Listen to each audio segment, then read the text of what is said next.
Hello students, good morning. Hindi score with BR channel पर आपका स्वागत है। आज मैं आपके लिए लेकर आई हूँ बिंब विधान से संबंधित प्रश्नोत्तर। तो पिछली वीडियो में हमने पढ़ा था बिंब विधान क्या है, किसे कहा जाता था, उसका एक्सप्लेन किया। और अब इसके प्रश्नोत्तर, इससे संबंधित प्रश्नोत्तर देखते हैं जो हर बार कॉम्पिटिटिव एग्जाम में पूछे जाते हैं। तो चलिए, इससे किस प्रकार के क्वेश्चन बनते हैं बिंब विधान से, या कॉम्पिटिटिव एग्जाम में किस प्रकार के प्रश्न पूछा जाता है। बिंब विधान में है, बिंब किसे कहते हैं? अलंकार सौंदर्य को, किसी अमूर्त के भावचित्र को, या रस के मूर्तिकरण को, या इनमें से कोई नहीं। तो बिंब किसे कहते हैं? किसी अमूर्त के भावचित्र से जो मूर्तिकरण किया जाता है उसको बिंब कहा जाता है। जो अमूर्त होता है, जिसका कोई चित्र वगैरह नहीं होता, लेकिन उसकी कल्पना करके, किसी स्टोरी या किसी काव्य को पढ़ करके उसकी कल्पना से अमूर्त का जो भाव हमारे मन में कल्पना से जो चित्र उभरता है वो बिंब कहलाता है। अमूर्त के भाव चित्र को बिंब कहा जाता है। राइट रहेगा 2 ऑप्शन। निम्न शब्द के अंग्रेजी रूपांतरण इमेज का अर्थ है वस्तु या मूर्त रूप प्रदान करना, फर्स्ट या सेकंड, या इनमें से कोई नहीं। तो बिंब शब्द की अंग्रेजी रूपांतरण इमेज का अर्थ है मूर्त रूप प्रदान करना, किसी का चित्र बनाना।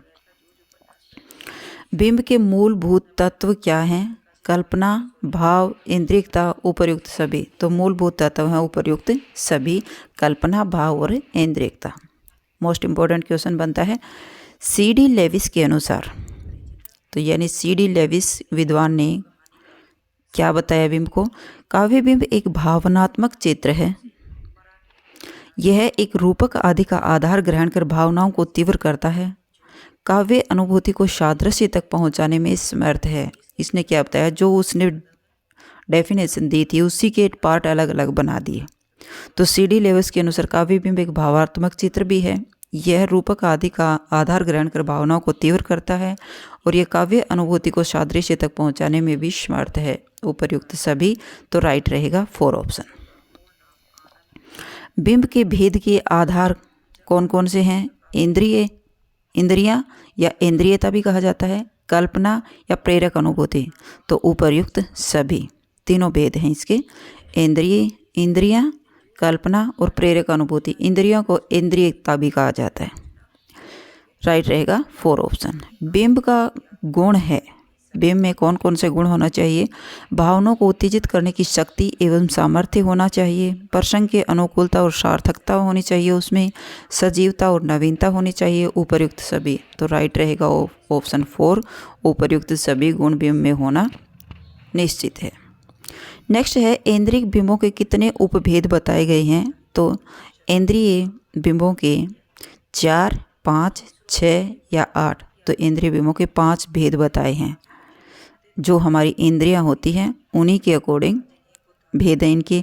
इंद्रियों के आधार पर बिंब के 5 उपभेद हैं: चाक्षुष बिंब, श्रव्य बिंब, स्पर्श बिंब, घ्रात बिंब और आस्वाद्य बिंब। तो राइट रहेगा 2 ऑप्शन। 5 भेद होते हैं इसके। नेक्स्ट है, काल्पनिक बिंबों का भेद क्या है? काल्पनिक के है स्मृति बिंब और कल्पित बिंब। फर्स्ट या सेकंड, दोनों, इनमें से कोई नहीं। तो राइट रहेगा ऑप्शन 3, काल्पनिक बिंब के दोनों भेद हैं, स्मृति बिंब और कल्पित बिंब। नेक्स्ट है, बिंब की समानता किस अलंकार से बताई जाती है? रूपक अलंकार से, सादृश्यमूलक अलंकार से, भ्रांतिमान अलंकार से, या संदेह अलंकार से। तो इसका राइट रहेगा, बिंब की समानता सादृश्यमूलक अलंकार से बताई जाती है।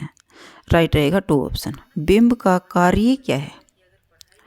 बिंब काव्य भाषा को संक्षिप्त करता है, काव्य भाषा को केंद्रित करता है, काव्य भाषा को संगठित करता है। उपर्युक्त सभी। तो बिंब का कार्य होता है उपर्युक्त सभी। राइट रहेगा 4 ऑप्शन। काव्य भाषा को संक्षिप्त करना, उनको केंद्रित करना और उनको संगठित करना। उपर्युक्त सभी। राइट रहेगा 4 ऑप्शन। बिंब किस शब्द शक्ति पर आधारित है? अभिधा, लक्षणा और व्यंजना, या लक्षणा एंड व्यंजना। तो बिंब लक्षणा और व्यंजना दोनों पर आधारित होता है। राइट रहेगा 4 ऑप्शन।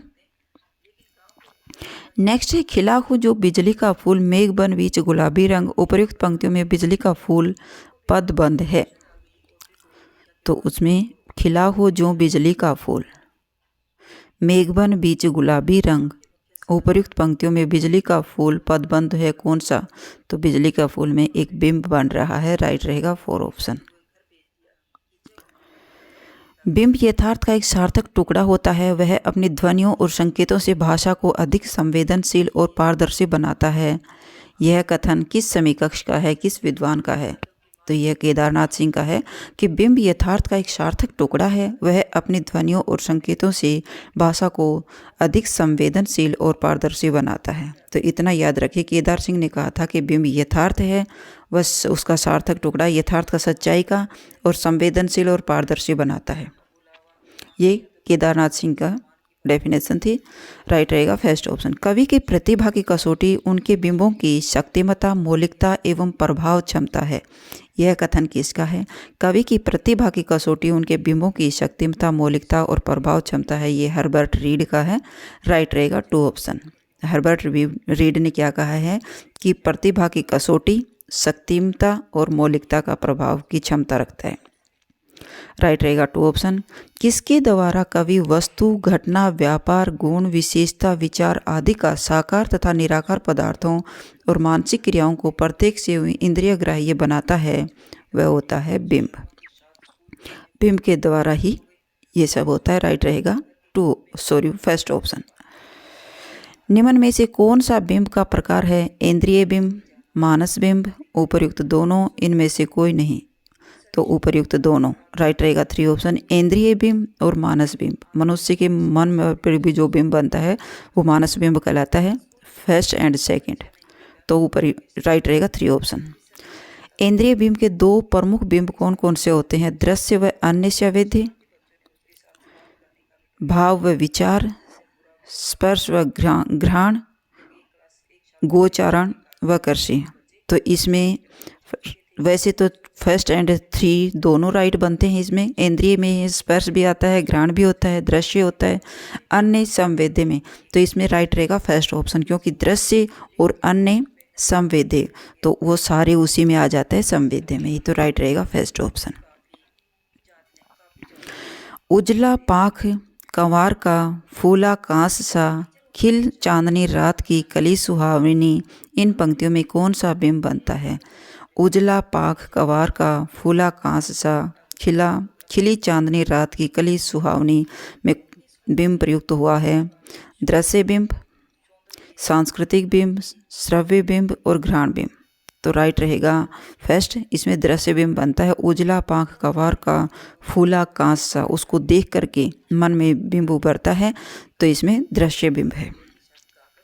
दृश्य वस्तु बिंब का दूसरा रूप कौन सा है? दृश्य वस्तु बिंब का दूसरा रूप है अलंकृत बिंब, राइट रहेगा 3 ऑप्शन।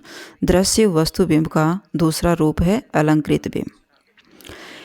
इंद्रिय बिंब की उपस्थिति रहते हुए भी उनका प्रभाव इंद्रियगत न होकर मन या चित्त पर अधिक होता है, वो क्या कहलाता है? जो मन और चित्त पर होता है वो मानस बिंब कहलाता है, राइट रहेगा 2 ऑप्शन। इंद्रिय बिंब की उपस्थिति रहते हुए भी उनका प्रभाव इंद्रियगत न होकर मन और चित्त पर अधिक होता है, वो मानस बिंब कहलाता है, राइट रहेगा 2 ऑप्शन। मोस्ट इंपॉर्टेंट क्वेश्चन बनता है भाई। ऊन सी यह धूप की गर्मी मुलायम है, खिला पाती न जीवन फूल को, उक्त उदाहरण किस बिंब का है? ऊन सी यह धूप की गर्मी मुलायम, तो जो ऊन के समान जो कोमल है, तो कोमलता को तो हम श्रवण तो कर ही नहीं सकते, उसको सिर्फ स्पर्श करके ही, उसको छू करके पता चलता है कि मुलायम है। तो इसमें ऊन सिवा धूप की गर्मी मुलायम में स्पर्श बिंब है, राइट रहेगा 3 ऑप्शन। स्पर्श करने से पता चलेगा तो वो स्पर्श बिंब कहलाएगा। पशुचारण, कृषि, वाणिज्य किस बिंब में आते हैं? पशुचारण, पशु को चरते हुए देखना, कृषि में जो फसल को देखते हैं या फिर कृषि के कोई साधन दिखाई दे रहा है, वाणिज्य व्यापार में कुछ वस्तुएं दिखाई दे रही हैं, तो वो क्या कहलाएगा? वो दृश्य व्यापार बिंब कहलाएगा, राइट रहेगा फर्स्ट ऑप्शन। जेहि यस परिमत मत, चंचरित चारण फिरत, दिश विदिशन अनुरक्त, तू तो मलिका पीड़ नरिप। उक्त पंक्ति में बिंब प्रयुक्त हुआ है स्पर्श बिंब, घ्राण बिंब, सांस्कृतिक बिंब या मानस बिंब। जेहि यस परिमत मत, चंचरिक चारण फिरत, दिस विदिश अनुरक्त तू तो मल्लिका पिंड नरिप है। तो इसमें घ्राण बिंब है। चंचरित चारण, जो पक्षी उस पर घूम रहे हैं उसमें घ्राण बिंब है, जैसे फूलों पर भरमर घूमते रहते हैं या उसके बारे में बताया कि इसकी खुशबू से संबंधित है, तो इसमें है घ्राण बिंब। राइट रहेगा 2 ऑप्शन। सनसनाती सांझ सुनी वायु का कठलासन खनकता, झिंगुरों की खंजरी पर झांझ सा बीहड़ झनकता। उक्त उदाहरण किस बिंब का है? सनसनाती सांझ सुनी वायु का कठला खनकता, खनकने की आवाज़ सुनाई दे रही है भाई। झिंगुरों की खंजड़ी पर झांझ सा बीहड़ झनकता, और उसके झिंगुरों की जो खंजड़ी है उसकी भी झनझनाने की आवाज़ सुनाई दे रही है। तो सुनने में हमारा श्रवण बिंब होता है। राइट रहेगा 3 ऑप्शन। इस अनागत का करें क्या? इस अनागत का करे क्या, जो कि अक्सर बिना सोचे बिना जाने सड़क पर चलते अचानक दिख जाता है। ऊपर के काव्यांश में जो बिंब विधान है वह किस कवि का है? इस अनागत का करें क्या, जो कि अक्सर बिना सोचे बिना जाने सड़क पर चलते अचानक दिख जाता है। उपरोक्त काव्य में जो बिंब विधान है वह कौन से कवि का है? ये केदारनाथ सिंह का है। राइट रहेगा 2 ऑप्शन। मोस्ट इम्पॉर्टेंट क्वेश्चन है, याद रखिएगा। तो ये आपके बिंब से संबंधित मोस्ट इम्पॉर्टेंट प्रश्न थे। अगर आपको मेरी वीडियो अच्छी लगी हो तो प्लीज़ लाइक कीजिए, शेयर कीजिए और सब्सक्राइब करना न भूलें, और बेल आइकॉन को अवश्य प्रेस कर लीजिएगा ताकि मेरी हर वीडियो आप तक पहुंचती रहे। और आप कमेंट करके अवश्य बताइएगा कि मेरी वीडियो आपको कैसी लगी। अगर अच्छी लगी हो तो कमेंट अवश्य कीजिएगा। ओके बाय, फिर मिलते हैं नेक्स्ट वीडियो में। Bye bye.